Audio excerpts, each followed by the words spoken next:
ఏపీలో స్థానిక సంస్థల ఎన్నికలపై కసరత్తు జరుగుతోంది.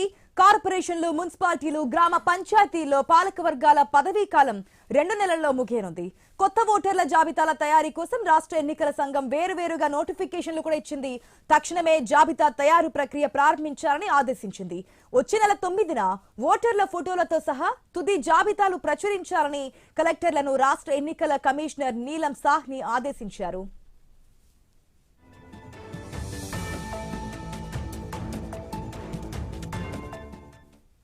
కార్పొరేషన్లో, మున్సిపాలిటీల్లో, నగర పంచాయతీల్లో, డివిజన్లు, వార్డులు, మండలాల్లో పంచాయతీల వారీగా ఓటర్ల జాబితాలు సిద్ధం చేయాలని రాష్ట్ర ఎన్నికల సంఘం ఆదేశించింది. ఎన్నికలకు ముందస్తు ఏర్పాట్లలో భాగంగానే ఓటర్ల జాబితాల తయారీకి నోటిఫికేషన్లు ఇచ్చామని రాష్ట్ర ఎన్నికల సంఘం స్పష్టం చేసింది. 2026 జనవరి 1 అర్హత తేదీగా ఓటర్ల జాబితా నవీకరించాలని ఎస్ఈసీ నిర్దేశించింది.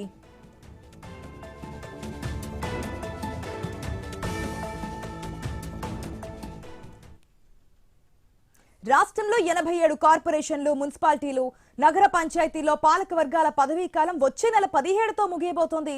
మిగిలిన 36 చోట్ల కోర్టు కేసులు, ఇతర కారణాలతో ఎన్నికలు నిర్వహించలేదు. ఇప్పుడు మొత్తం 123 పట్టణ స్థానిక సంస్థల్లోనూ డివిజన్లు, వార్డుల వారీగా ఓటర్ల జాబితాలు సిద్ధం చేయబోతున్నారు. రాష్ట్రంలో 13,098 పంచాయతీల్లో సర్పంచులు, సభ్యుల పదవీ కాలం ఏప్రిల్ 2వ తేదీతో ముగియబోతోంది. కోర్టు కేసులు, ఇతర వివాదాల కారణంగా 253 పంచాయతీల్లో అప్పట్లో ఎన్నికలు నిర్వహించలేదు. మొత్తం 13,351 పంచాయతీల్లోనూ ప్రస్తుతం ఓటర్ల జాబితాలు సిద్ధం చేయనున్నారు. ఎంపీటీసీ, జడ్పీటీసీ సభ్యుల పదవీ కాలం సెప్టెంబర్ 24వ తేదీ నాటికి ముగియబోతోంది. మొత్తంగా ఏపీలో స్థానిక సంస్థల ఎన్నికలకైతే సిద్ధమవుతున్నట్టు తెలుస్తోంది. పూర్తి అప్డేట్స్ మా ప్రతినిధి కాంతి ద్వారా తెలుసుకుందాం. కాంతి,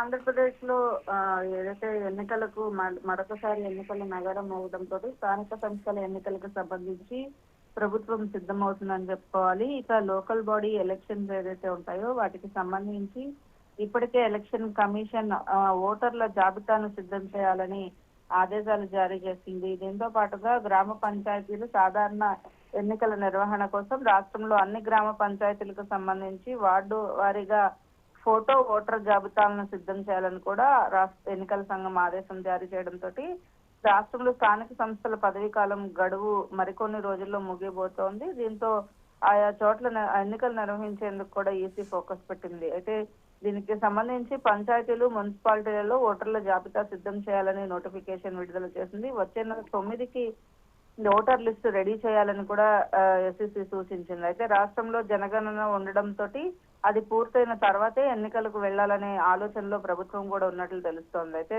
ఈ సమయంలో ఓటర్ల జాబితా పైన ఎన్నికల సంఘం నోటిఫికేషన్ విడుదల చేయడంతో ప్రభుత్వం అటువైపుగా కూడా అడుగులు వేయాల్సి వస్తుంది. ఇక 2026 జనవరి 1వ తేదీని అర్హత తేదీగా తీసుకుని అసెంబ్లీ ఓటర్ల జాబితాను ఆధారంగా చేసుకుని ఈ జాబితా తయారు చేయాలని కూడా ఆదేశాలు జారీ చేసింది. ఇలా తయారు చేసినటువంటి ఓటర్ల జాబితాను మార్చి 9న అధికారికంగా ప్రచురించబోతున్నారు. గ్రామ పంచాయతీ ఎన్నికల నిర్వహణ దృష్ట్యా ఈ ప్రక్రియ చేపడుతున్నట్లుగా కూడా ఎన్నికల సంఘం తెలిపింది. ఈ నెల మార్చి 9న ఓటర్ జాబితాను ప్రచురిస్తే ఆ తర్వాత ఏ క్షణంలోనైనా ఎన్నికలు నిర్వహించేందుకు ప్రభుత్వానికి అవకాశం లభిస్తోంది. నియోజకవర్గాల పునర్విభజన, జనాభా గణనతో వీటికి ఎలాగో సంబంధం లేదు కాబట్టి ఈ ఏడాదిలోనే ఎన్నికలు నిర్వహించేందుకు రంగం సిద్ధం చేసుకున్నట్లుగా తెలుస్తోంది. దీంతో అటు ఏదైతే అధికార పక్షమైన కూటమి ప్రభుత్వంతో పాటు ప్రతిపక్ష వైసీపీ కూడా మెజార్టీ స్థానాలు కైవసం చేసుకునేందుకు ఇప్పటి నుంచే వ్యూహం రచిస్తుందని చెప్పుకోవాలి. మరొక వైపు